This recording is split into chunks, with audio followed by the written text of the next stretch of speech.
చేపల చెరువు లేదు నేను ఇప్పుడు తీసుకున్నాను. ఆల్రెడీ కట్టేసిన డబ్బు అక్కడ చేపల చెరువు కుదరదు. గొడవ రోడ్డు మీద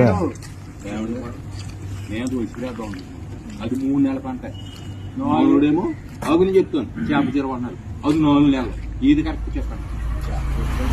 ఎంతకు ఎక్కడేద్దామని రూటిగో నీళ్లు ఉన్నాయి. బోట్ అయితే ఇంకా బోట్ ఏం పడుతుంది. ఇవాళ 3 నెలల పంట అనేది పడతా. ఒక్క నిమిషం మీకు గొడవ అవుతుంది. ఈయన ఎవరు వచ్చారు చెప్పేలా ఉన్నారు మీకు. మాకు ఏదో ఒక చేయండి. రోయి స్పీడా చేప చెరువు మీరు ఏదో చెప్పండి.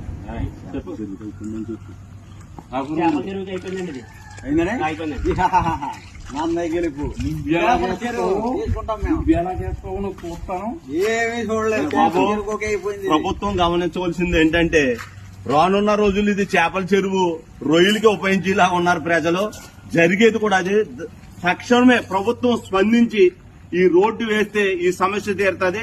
లేకపోతే ఇది చేపల చెరువుకి రొయ్యల చెరువుకి ఉపయోగపడుతుంది తప్ప ఈ రోడ్డు ఎందుకు అధికారులు స్పందించి ఈ రోడ్డు వేయవలసిందిగా కోరుతున్నాం.